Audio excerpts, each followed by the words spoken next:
নমস্কার বন্ধুরা, জয়শ্রীর পাকঘরে সবাইকে স্বাগত। আজকের রেসিপি কাঁচা কলার খোসা বাটা বা ভর্তা।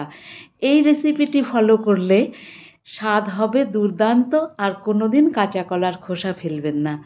আমি কাঁচা কলার কোফতা তৈরি করেছিলাম, সেজন্য দুখানা কাঁচা কলা সেদ্ধ করে নিয়েছিলাম।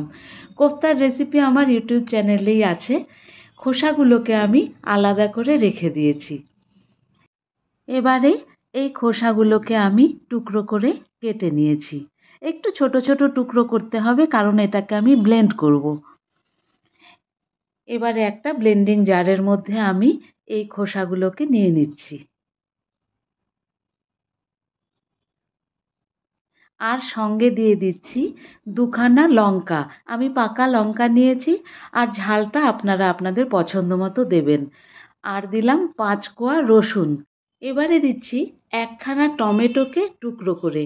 এই টমেটো যদি কাঁচা কলার খোসা ভর্তায় দেওয়া হয় তাহলে স্বাদ হবে দুর্দান্ত। কাঁচা কলার যে একটা কোষ্ঠের স্বাদ থাকে সেটা একদম থাকবে না। একটা স্মুথ পেস্ট তৈরি করে নিয়েছি, একেবারে একটুও দানা নেই দেখুন। এবারে গ্যাসের ওপরে প্যান বসিয়ে এর মধ্যে 2 থেকে 3 চামচ তেল দেব। এর বেশি তেল কিন্তু লাগবে না। তেলটা ভালোভাবে গরম হয়ে গেলে এর মধ্যে হাফ চামচ কালো জিরে দিয়ে, কালো জিরে ভাজার গন্ধটা ভালো মতো এলে এর মধ্যে মিহি করে কুচিয়ে নেওয়া একখানা পেঁয়াজ দেব। পেঁয়াজটা একটু ব্রাউন করে ভেজে নিতে হবে। 3 থেকে 4 মিনিট পেঁয়াজটা মিডিয়াম ফ্লেমে ভেজে নেওয়ার পরে এই রকম কালার চলে এলে গ্যাসের ফ্লেমটাকে কমিয়ে দিয়ে এর মধ্যে সম্পূর্ণ পেস্টটাকে আমি দিয়ে দিচ্ছি। এই সময় হিটটা বেশি বাড়ানো থাকলে পেঁয়াজটা পুড়ে যেতে পারে, সেজন্য মিডিয়াম হিটে রেখে তখন এই পেস্টটাকে দিতে হবে। দিয়ে পেঁয়াজের সাথে ভালোভাবে সম্পূর্ণ পেস্টটা মিক্স করে নিয়ে এর মধ্যে একটুখানি লবণ আর হলুদ দিয়ে দিলাম। ঝাল যদি কেউ আরও বেশি খেতে চান তাহলে এই সময় লঙ্কা গুঁড়োও দিতে পারেন।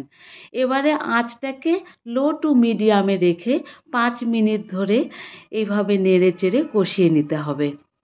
আস্তে আস্তে এই রকম রিডিউস হয়ে আসবে, জল সম্পূর্ণ টেনে যাবে, আর এই রকম একটা দলা বেঁধে যাবে।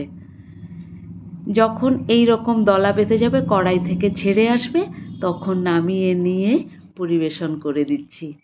রেসিপিটি ভালো লাগলে একটা লাইক করে দেবেন, আর কমেন্ট বক্সে অবশ্যই জানাবেন যে বানিয়ে খেলেন কিনা। আর ভর্তার সাথে একটু কাঁচা লঙ্কা আর কাঁচা সর্ষের তেল হলে আর কি চাই বলুন। রেসিপিটি ভালো লাগলে একটা লাইক করে দেবেন। ধন্যবাদ, ভালো থাকবেন।